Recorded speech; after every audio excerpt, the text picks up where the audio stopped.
Esta semana eu recebi uma mensagem de uma irmã, um zap. E ela é muito querida por nós e por todos que a conhecem. Ela é brava às vezes, mas é uma irmã amada. E eu queria ler as poucas palavras que ela mandou para mim e que tem a ver com o que nós vamos tratar.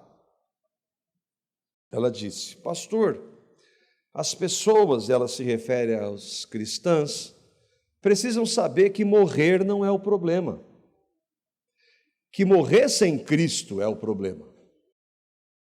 É impressionante como essas pessoas não estão preparadas para morrer. É impressionante o apego às coisas dessa vida. Que o Senhor nos permita compreender mais desse desfrutar da presença dEle, da sua companhia em todo o tempo. Tá bom, essa irmã, ela escreveu isso lá num resort, numa praia na Europa, com bastante dinheiro no bolso, saúde para dar em vender, certo? Não. Ela escreveu isso em meio a sessões de quimioterapia contra um câncer que é perigoso e agressivo, enquanto ela espera uma delicada cirurgia para tirar o tumor. Bom, aí, para dizer isso que ela disse, nessa circunstância, a gente pode considerar, né? Quando alguém está tudo bem, né? É fácil, né? É fácil falar. Qual a relação disso com o que nós vamos ver e o tema da nossa reflexão? Nós estamos no Evangelho de João, o céu e o caminho para lá. Evangelho de João, capítulo 14 Antes nós vamos ler Apocalipse, mas é o Evangelho de João, capítulo 14. E hoje vou tratar desse tema. Nós estamos estudando aqui, eu estava conversando recentemente com um irmão, nós temos enfatizado os estudos, a série de estudos expositivos. O Flávio está estudando o profeta Isaías, é bem provável que até ele terminar Jesus já voltou, né? Nós esperamos assim. O Danilo começou, ele é mais modesto, ele está estudando Abacuque, né? E nós estamos estudando o Evangelho de João. E no estudo expositivo, o que é bom quando você pega um texto e vai ler, estudar esse texto, todo ele, do início ao fim, é bom primeiro porque a palavra de Deus é óbvio, e segundo, porque nós vamos tratar de diversos assuntos. Muitos destes são difíceis e nós, se fosse escolher, evitaríamos. Mas hoje é um que me alegra. Hoje é falar do céu, da casa do Pai, do nosso Pai. Jesus chamou meu Pai, mas agora, se eu e você cremos em Cristo, é o nosso Pai. E aqui eu peguei essa imagem, eu já usei algumas vezes, não sei se você consegue ver. Eu gosto muito dessa imagem porque a gente vê lá muita gente, e é uma multidão, ela é incontável, eles estão com vestes brancas, elas estão diante de um trono diferente, e que um dia vai acontecer. É claro que a ideia do trono, a gente não sabe como é, né? A gente vai ver, se você e eu cremos em Cristo, nós vamos vê-lo. Mas isso é algo que João viu, e aí Apocalipse, capítulo 7. João viu, o Senhor deu a ele uma visão do futuro. E lá no capítulo 7, nos versos 9 a 10, o apóstolo João, o mesmo que escreve o Evangelho de João, ele vai dizer Isso que nós vamos ler, se você está com a sua Bíblia, acompanhe, eu vou projetar os textos aqui também. João, lembra, ele está recebendo uma visão do próprio Senhor. O Senhor com que ele andou, que os olhos dele viram, que ele tocou, e agora ele está vendo Jesus 40 anos, pelo menos, depois, Jesus ressurreto, está falando com ele, mostrando para ele. E aí então ele diz: depois disso eu olhei, e diante de mim estava uma grande multidão que ninguém podia contar, de todas as nações, tribos, povos e línguas, em pé diante do trono e do Cordeiro, com vestes brancas, segurando palmas, e clamavam em alta voz: a salvação pertence ao nosso Deus, que se assenta no trono, e ao Cordeiro. Uma multidão que ninguém podia contar, de todas as nações, tribos, povos e línguas, diante do Cordeiro, para louvá-lo pelo que ele fez por essa multidão. Eles estavam com vestes brancas. O que significa a veste branca? Que eles foram lavados no sangue do Cordeiro. Ainda que os nossos pecados sejam vermelhos como a carmesim, eles se tornarão brancos como a neve, por causa do sangue de Cristo derramado na cruz. E se eu e vocês cremos, nós vamos estar lá a ideia, diante dele. Vai ter bastante gente lá, o texto diz. Mas é no Evangelho de João que nós vamos ver. E aí, por que eu coloquei esse tema e essa ideia, o texto de Apocalipse como introdução? Porque nós vamos ver que o Senhor Jesus vai tratar da casa do Pai. Ele vai dizer que ele estava indo para lá e que ele iria preparar o lugar para os seus. O Evangelho de João, no capítulo 14, nós entramos agora no capítulo 14, a partir do verso 1. Nós vimos no último estudo que Judas já não está mais entre eles. Eles estão agora no cenáculo, eles vão ter a ceia, e então Judas está ali. Mas então Jesus mostra que Judas nunca foi um deles, apesar de ter feito muita coisa, nunca foi um deles. E Judas então, que ele nunca creu no evangelho de verdade, a palavra diz que ele era ladrão, que ele estava interessado em dinheiro, ele estava interessado num rei político. Esse é um dos enganos e o ano que vem, pode escrever, vai bombar de novo no meio da igreja evangélica. O nosso Messias não é o que está aí, nós temos um outro Messias. Mas Judas queria isso, até uma boa ressalva, né? Se a gente está olhando muito para o Messias que cuida dessa realidade aqui, cuidado, porque o Messias, que é o Cristo, o reino dele não é daqui. E aí então, Judas sai, o diabo entra em Judas, obviamente porque ele não queria o Cristo. E aí então Jesus diz para ele, no versículo 33, ele diz: meus filhinhos, eu vou estar com vocês apenas por mais um pouco de tempo. Agora então ele está com seus verdadeiros discípulos. Ali agora só tem aqueles que realmente creram no Evangelho. Aqueles homens perfeitos, né? Todos eles perfeitos. Não. Mas que creram de verdade no Senhor. Nós vimos que o Senhor Jesus disse como nós devemos nos amar, algo inatingível. Nós nunca vamos nos amar, nós como igreja, dessa forma, mas que deve ser o nosso alvo. O parâmetro é, sempre quando eu não atinjo aquilo, às vezes eu erro com o meu irmão, você me perdoa, meu irmão. E o meu irmão que sabe do parâmetro também, nós estamos perdoados em Cristo na cruz. Nós vimos também do nosso irmão Pedro, impetuoso: Senhor, por que eu não posso te seguir? Eu vou dar minha vida por ti. E quando Jesus diz para ele: Pedro, você vai dar sua vida por mim, Pedro. E como o Senhor ama, ele o corrige. E então nós entramos agora, capítulo 14, nós vamos ver do verso 1 até o verso 6, e depois vamos passo a passo, pela graça de Deus, tentando compreender o que a palavra tem a nos dizer. Diz assim: não se perturbe o coração de vocês, creiam em Deus, creiam também em mim. Na casa de meu pai há muitos aposentos.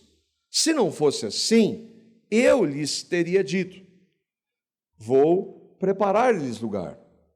E se eu for e lhes preparar lugar, eu voltarei e os levarei para mim, para que vocês estejam onde eu estiver. Vocês conhecem o caminho para onde vou. Disse-lhe Tomé: Senhor, não sabemos para onde vais. Como então podemos saber o caminho? Respondeu Jesus: eu sou o caminho, a verdade e a vida. Ninguém vem ao Pai a não ser por mim. Jesus começa então dizendo: não se turbe o vosso coração, não fiquem perturbados. Qual uma palavra mais familiarizada para nós? A gente não passa por isso. Não fique ansioso, não se preocupe. E eles tinham razão para não se preocupar, irmãos. 3 anos andando com Deus, Deus que mostrou o poder dele, de várias formas. Mas há muita coisa acontecendo naquela hora. Eles são agora discípulos de um homem que é odiado pela religião. Os líderes religiosos odeiam a Cristo. Era assim antes, é assim hoje. E aqueles homens, eles estão numa situação que, pelo jeito, eles estão vendo, vai ficar ruim. Eles já estão tendo que se esconder. Eles já estão vendo que há um complô sendo feito para fazer mal àquele homem que eles então até aquela hora entregaram as suas vidas. Aqueles homens nós vimos, e a palavra de Deus é clara em mostrar que eles não são super-homens, que eles são falhos. Eles não estão entendendo o que está acontecendo. Tudo o que está acontecendo eles não conseguem visualizar. Eles não estão no controle da situação. E Jesus vai deixá-los. Ele falou assim: eu vou deixar vocês. Eles estão com tudo isso, ansiosos, temerosos, preocupados. Eu e vocês nos encaixamos com isso ou não? Há situações que a gente se encaixa com o que está acontecendo com aqueles homens ou não? Ainda assim, o Senhor Jesus diz: não se perturbem, meus filhinhos. Judas, quando Jesus diz meus filhinhos, ele não está mais lá. Não se preocupem, meus filhinhos. E nós vemos, quando vimos isso no último estudo, como essa expressão mostra o amor de Cristo por aqueles homens. E que se fosse eu e você já tinha deixado. Andar com esses homens que cada hora um quer tomar um lugar do outro, o outro está perguntando que não está entendendo o que está se fazendo, o outro ele está procurando um reino humano, e cada um deles tinha os seus pecados sendo manifestos, e Jesus ainda tratando, ensinando. E outra, Jesus agora vai deixar a igreja dele para aqueles homens. Ainda assim, Jesus diz: não se perturbem.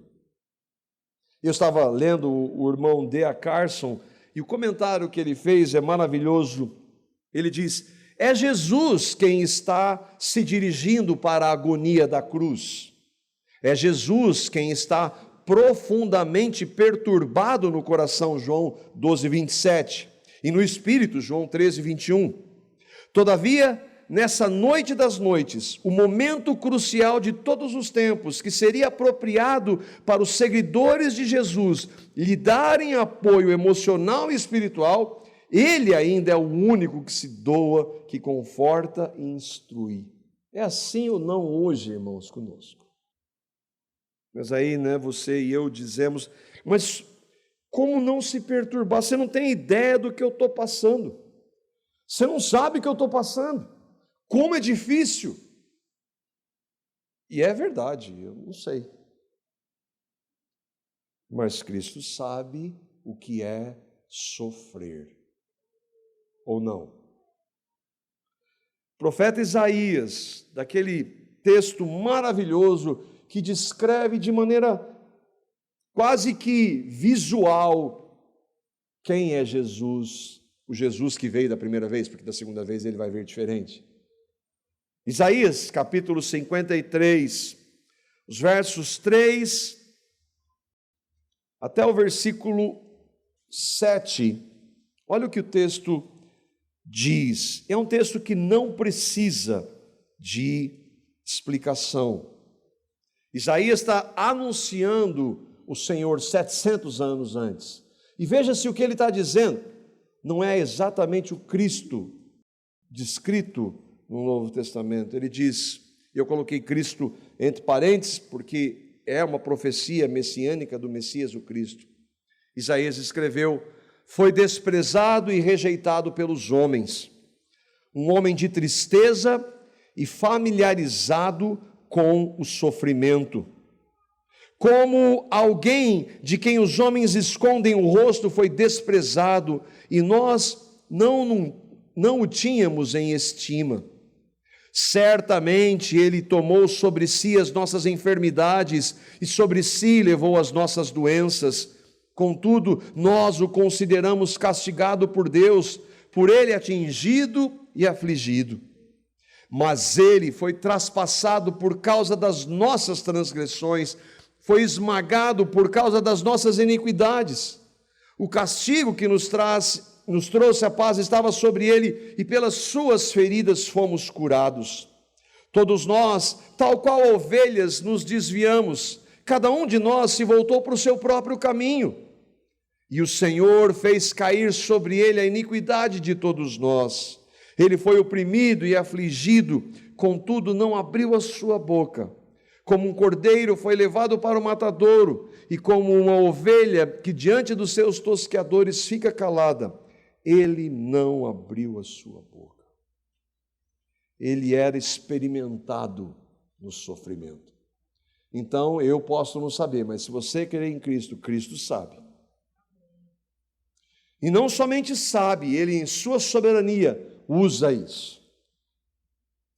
Ele não tinha que aprender nada, mas a Bíblia diz que ele aprendeu a obediência pelo que ele sofreu. Então, se há sofrimento na minha e na sua vida, não importa qual seja, é Deus tratando.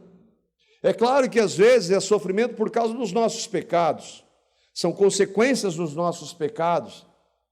Mas quando nós pedimos perdão e ele nos perdoa, sim ou não? Ele pode tirar as consequências, sim ou não? Mas ele não tira. Porque ele vai usar as consequências para trabalhar conosco e para nos moer, para lapidar Cristo. O que o Senhor Jesus disse para os seus discípulos fazerem? Rejeita em nome de Jesus. Negue. Não, eu não aceito a tribulação. Determine a vitória. Exija seus direitos. Não faça isso. Nós temos por direito um destino, inferno, a não ser que a graça de Deus mude. E se você cremos, então, pela graça de Deus, Ele não vai nos dar o que nós merecemos. Esse nos textos que é muito usado, mas Ele não levou sobre si as nossas iniquidades, então tome posse e rejeite a doença. Isso é uma distorção do texto. Não está falando nada disso. Mas ele não vai levar? Sim, ele levou. Ele levou todos os nossos pecados? Sim. Mas eu e você, tristemente, ainda cometemos pecados, sim ou não? Mas um dia, todo o sofrimento nós vamos ver, por causa da cruz, vai ser totalmente extirpado. Seja a minha e a sua doença, a dor, seja os nossos pecados.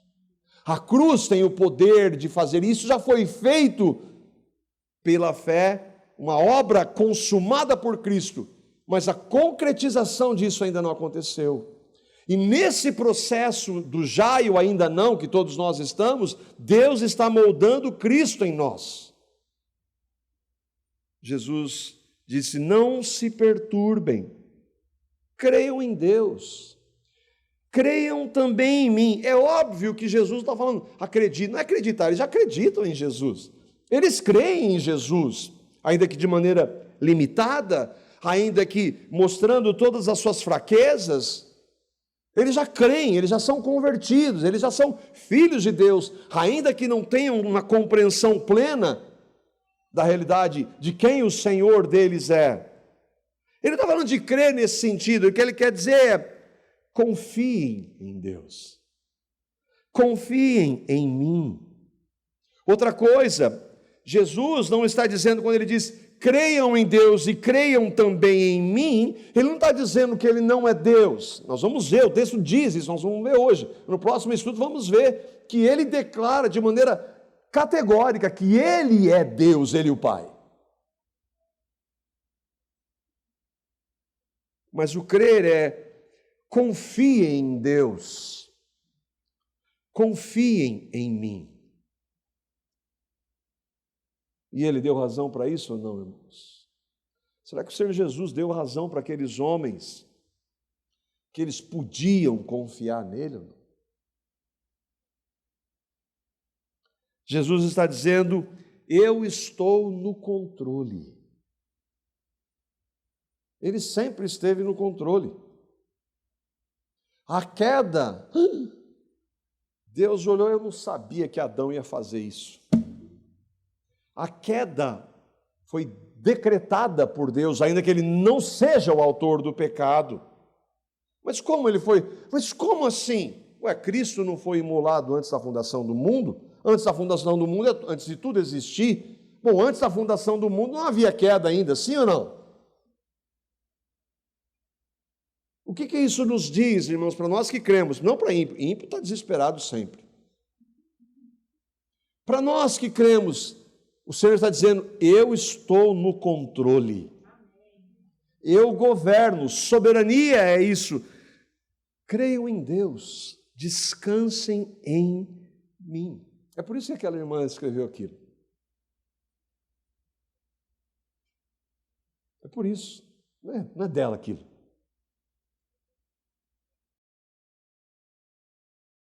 Mas como eu posso confiar no Senhor? Eu não tenho forças. Opa, esse é o caminho. Eu não tenho. Bateu, não.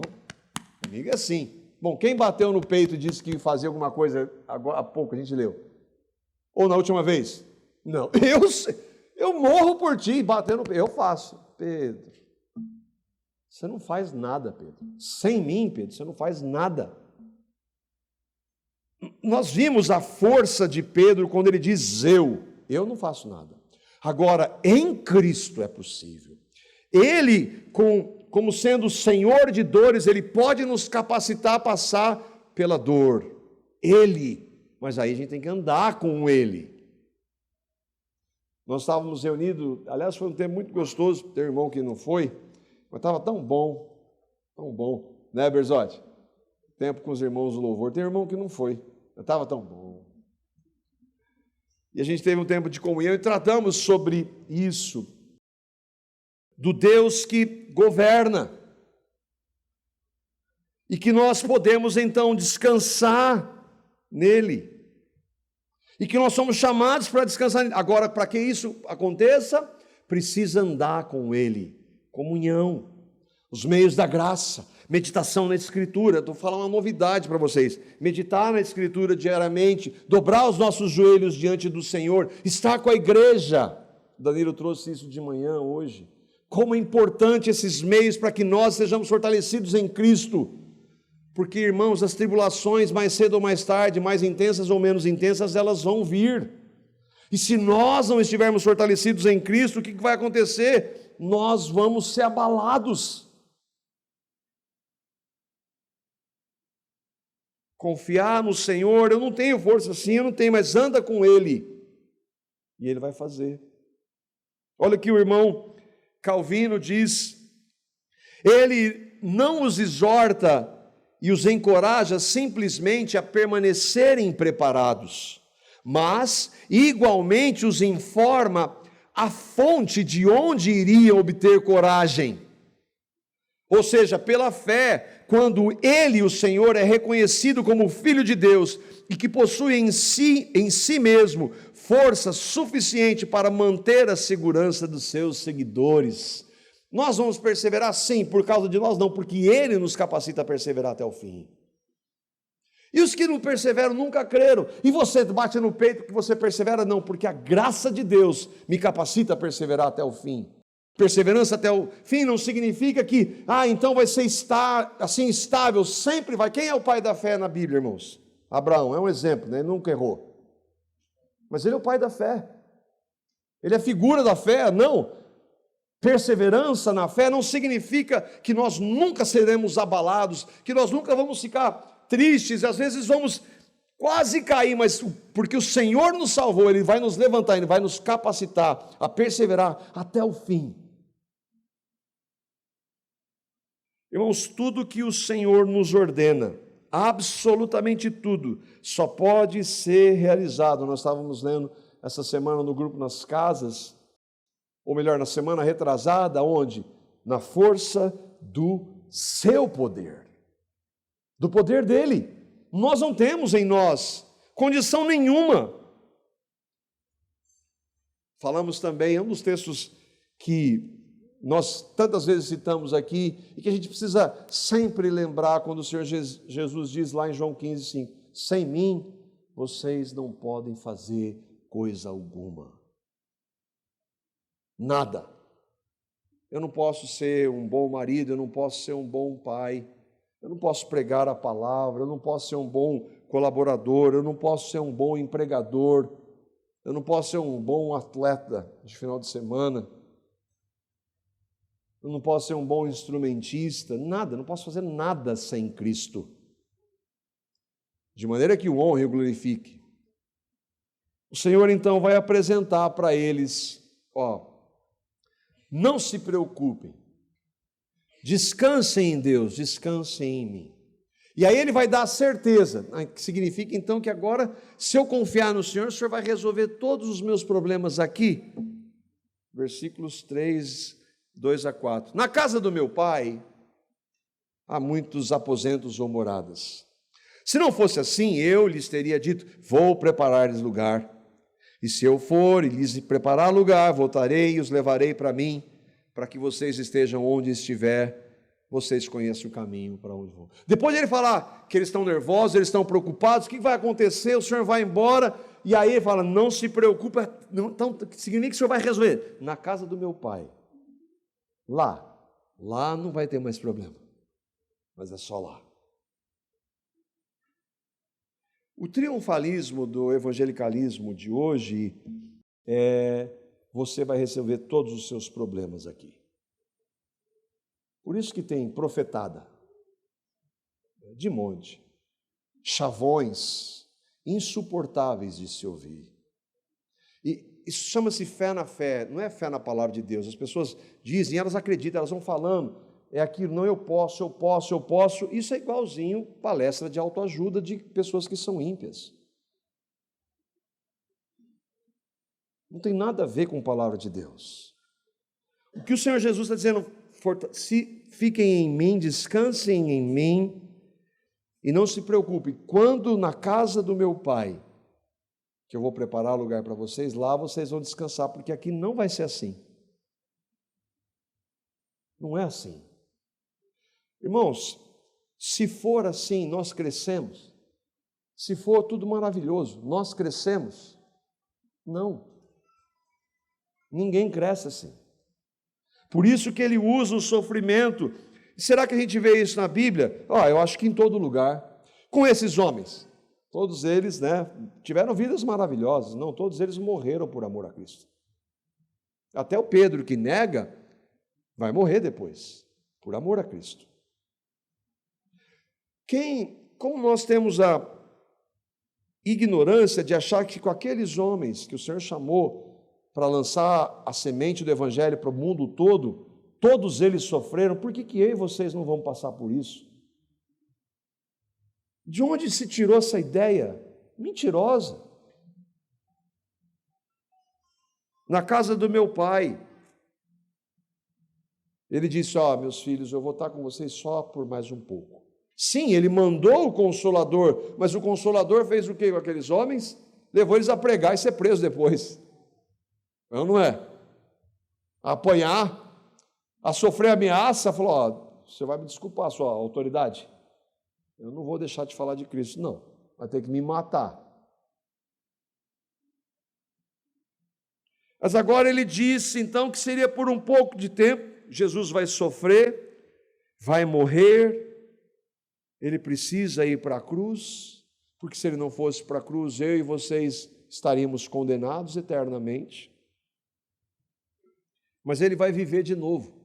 Ele vai ficar 40 dias aqui, 500 pessoas vão vê-lo para mostrar que ele realmente ressuscitou e que toda a história dos judeus com o governo romano era mentira, como sempre foi. E ele volta para o céu. E o que é maravilhoso, ele diz, na casa do meu pai. Mas ele disse, os meus filhinhos, eu vou preparar lugar para vocês. A preparação passa pela cruz. Passou com ele, passa conosco. Irmãos, nós precisamos ter uma percepção do sofrimento diferente. O mundo quer a todo custo sair do sofrimento. O triunfalismo do evangelicalismo também, mas a vida cristã bíblica não é assim. Eu não estou falando de masoquismo, de querer sofrer, de buscar o sofrimento, mas vai haver situações que eu e vocês vamos passar, mais diversas formas de sofrimento, de dor. Deus vai usar isso para formar Cristo. Ele usa isso para formar Cristo.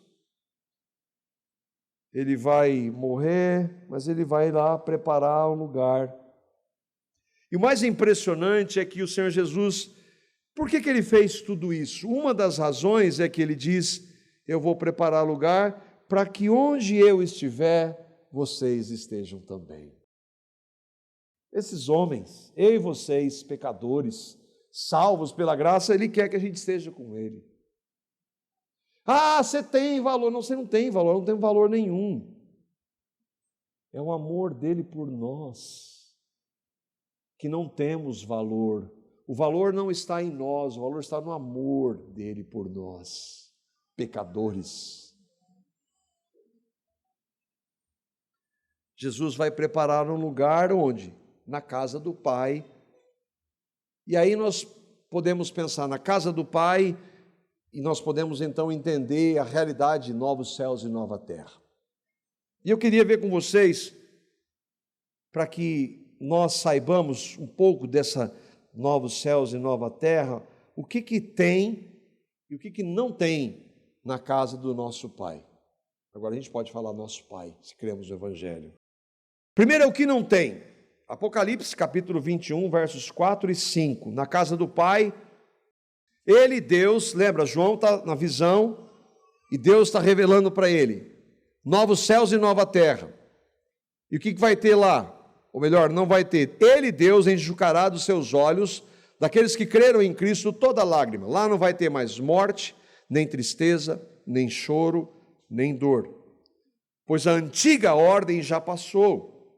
E aquele que está sentado no trono, o próprio Deus, diz, estou fazendo novas todas as coisas, e acrescentou, escreva isso, pois essas palavras são verdadeiras e dignas de confiança. Confie em mim. Confie em mim. Ele não está falando para essa realidade, irmãos. Ele está falando da eterna. Na casa do nosso Pai nunca vai haver mais sofrimento. A gente não tem a menor ideia do que é isso, né? Lá não vai ter mais tristeza, choro, dor, morte. Todas as coisas serão novas. Um pouquinho à frente, em Apocalipse, capítulo 22, verso 3, não vai ter mais lá nenhuma maldição. Já não haverá maldição nenhuma. O que nós estamos, irmãos, senão debaixo de uma maldição? Do pecado. É claro que em Cristo agora nós não estamos mais, mas ainda sofremos as consequências dos nossos pecados, desse mundo que rejeita a Cristo. Mas lá não tem mais isso. Nunca mais. Na casa do nosso Pai também não vai haver nada que cause o que é mal. 1 Coríntios, capítulo 15, verso 50. Paulo está dizendo aqui: afirmo isso, irmãos, que a carne e o sangue não podem herdar o reino de Deus, nem a corrupção herdar a incorrupção. Sim, nós teremos corpos físicos, como Jesus ressurreto teve. Nós não sabemos como era. O que Paulo está querendo dizer aqui que a carne, essa carne corrupta, e dentro dessa carne corrupta, a propensão da nossa carne para o pecado, isso não vai ter mais. Nunca mais. Nós vamos receber corpos glorificados que não se deterioram, nem fisicamente, nem espiritualmente. Não há mais pecado. Não há possibilidade de cometer pecado.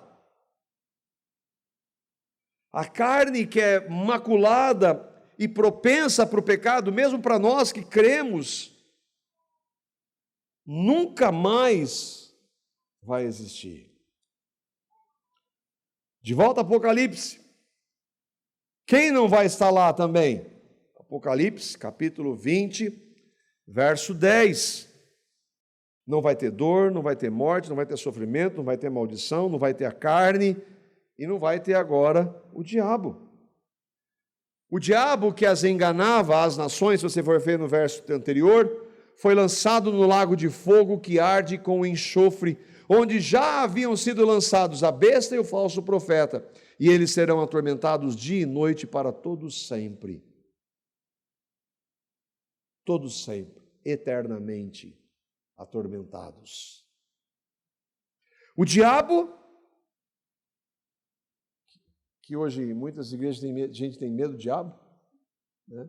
Tem gente que coloca o diabo como inimigo de Deus. O diabo não é inimigo de Deus, não. É nosso inimigo. Deus não tem inimigo. Ninguém pode ser inimigo dele. Mas o fato é que esse ser e os seus demônios serão condenados para sempre. Não vai haver nenhuma besta mais, nenhum sistema de governo humano. Não vai haver nenhum falso profeta, nenhuma falsa religião, nunca mais. Não vai haver também aqueles que rejeitaram o Evangelho.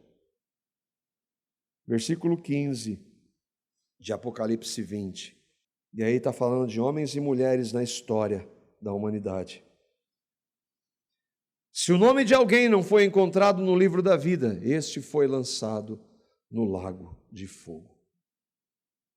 E isso é difícil pensar. Capítulo 22, verso 15.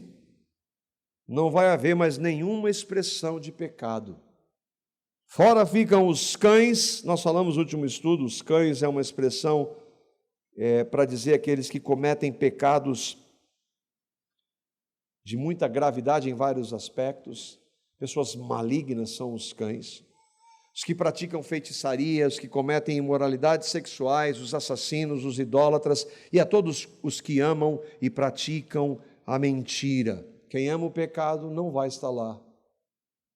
Quem ama essas práticas e outras não vai estar lá, porque lá não tem nada disso. E quando eu digo que ama o pecado, automaticamente rejeitou a Cristo. A luz veio ao mundo, Mas os homens amaram mais as trevas do que a luz, porque as suas obras eram más. É muito difícil pensar isso, mas é o que Deus diz.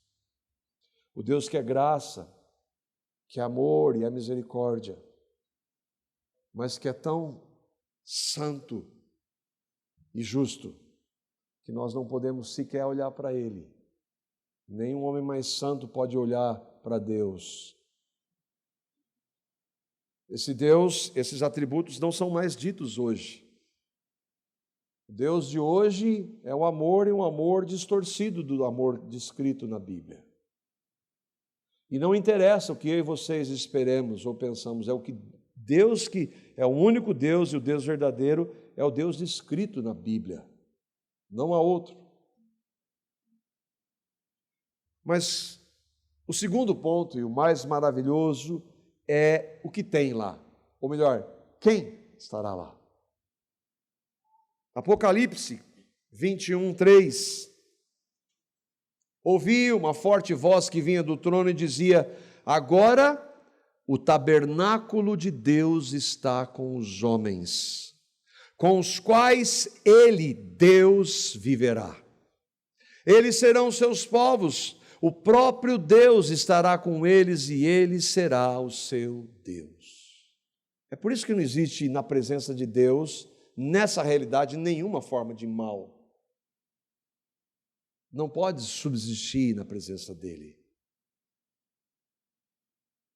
Verso 3 e 4 do capítulo 22 de Apocalipse, um pouquinho à frente.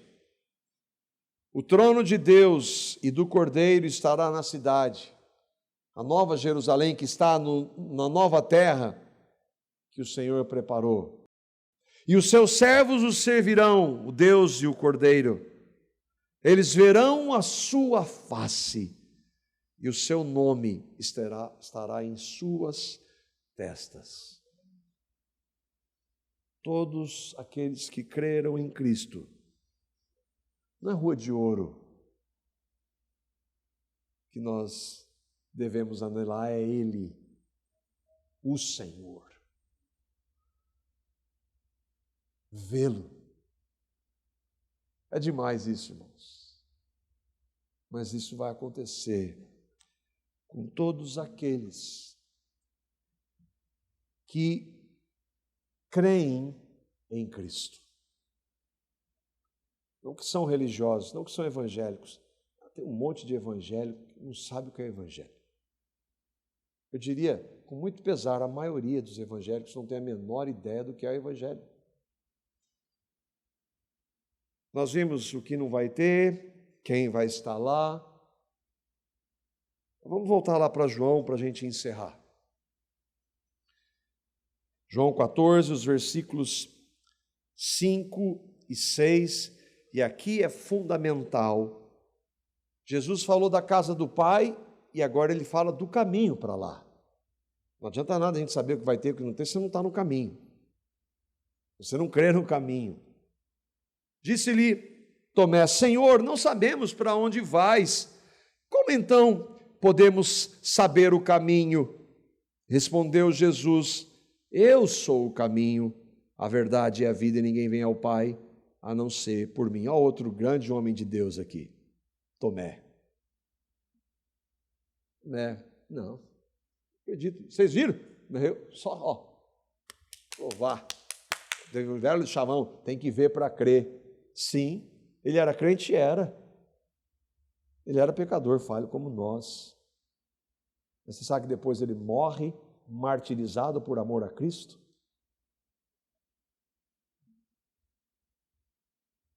Tomé mostra que, apesar deles crerem em Jesus, eles ainda estavam, como nós que cremos em Jesus, aprendendo, sendo tratados, sendo corrigidos. Ou é diferente? Quando você nasce fisicamente, você nasce sabendo tudo? Não, você vai aprender. Quando você nasce espiritualmente, você nasce sabendo tudo? Não, você vai desaprender muita coisa e vai aprender em Cristo. E o processo é até a volta dele.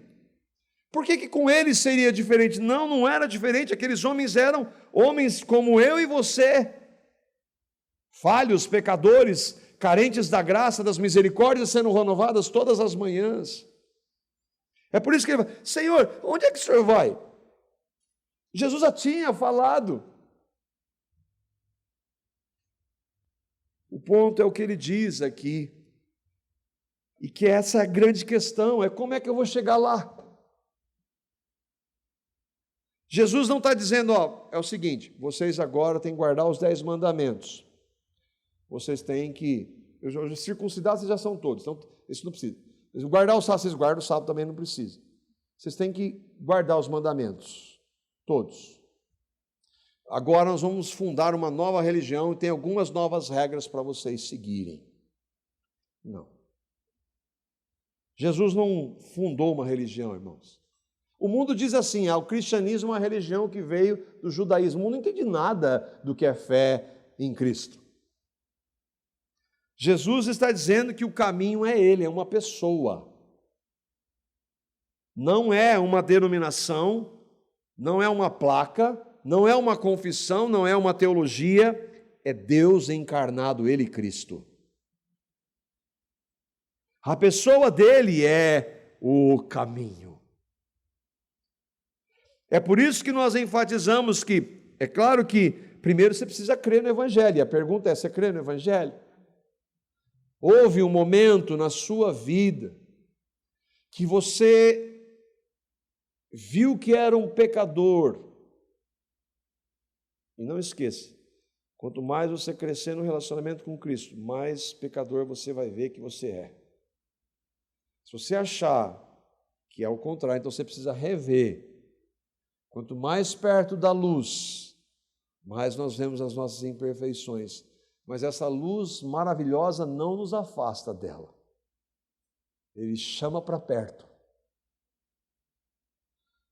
Houve um momento que você se reconheceu pecador, porque a Bíblia diz, e você viu pelo Espírito Santo, que você é um pecador.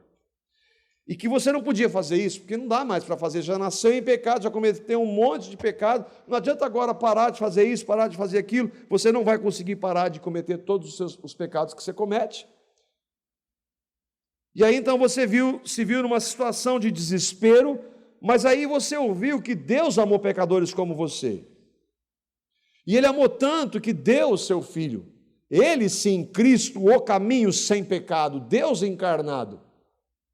E você ouviu que Ele veio para morrer na cruz. O que a gente está vendo vai culminar na cruz. E Ele morreu na cruz para apagar todos os seus pecados, não da humanidade, a humanidade não, dos seus. Você creu nele como Senhor e Salvador.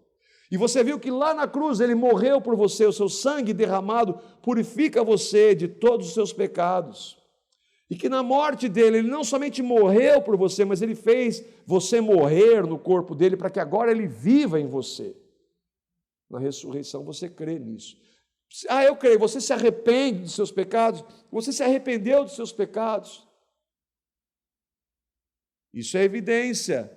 Arrependimento é a maior evidência de alguém que creu em Cristo. Não perfeição, porque não existem perfeitos.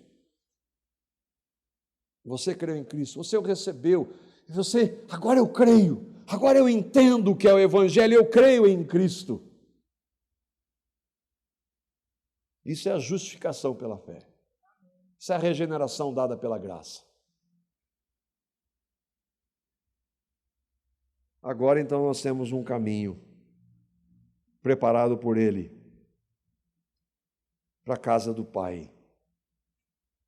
Ele é o caminho. O que Ele fez. E agora? Agora é Ele em mim. Não mais eu, mas Cristo em mim. Agora eu e você precisamos andar com Ele. Mais dEle. Quanto mais comunhão com Ele, mais Ele vai trabalhando conosco. Ele vai usar a dor e o sofrimento. Ele vai dizer, confie em mim, eu sei o que eu estou fazendo. Ainda que eu e vocês não consigamos ver, Ele está dizendo, confie em mim. Confie em mim. Porque se você sabe o que vai acontecer, você tem onde se apegar, você precisa de confiança. Não, a confiança sua está naquilo. Agora, quando você não vê saída no vale da sombra da morte, e você vê o meu cajado está com você, Eu estou andando com você. Confie em mim. Descanse em mim. É isso que Ele nos chamou, irmãos. Para andar com Ele. Para viver para Ele. As pessoas vão ver isso. As pessoas vão ver isso em nós. O que a gente podia aplicar? Não se perturbe. Ah, mas eu não consigo. Ninguém consegue. Busque o Senhor. Ande com Ele. Tenha tempo a sós com Ele. Fale com Ele. Ouça Ele falar com você pela palavra. Esteja com outros que creem nele. Descanse, porque um dia isso aqui vai acabar. Um dia tudo isso aqui vai acabar. E nós vamos estar com Ele se você creu. Eu não tenho condição. Eu sou o caminho. Anda comigo e eu vou te capacitar. Que o Senhor faça isso, irmãos, em nós. Que Ele nos dê graça de ver as lutas e as tribulações com uma outra perspectiva. A da cruz. Vai doer? Vai. Vamos sofrer? Vamos. Mas com uma outra perspectiva. Que o Senhor nos conceda graça a isso.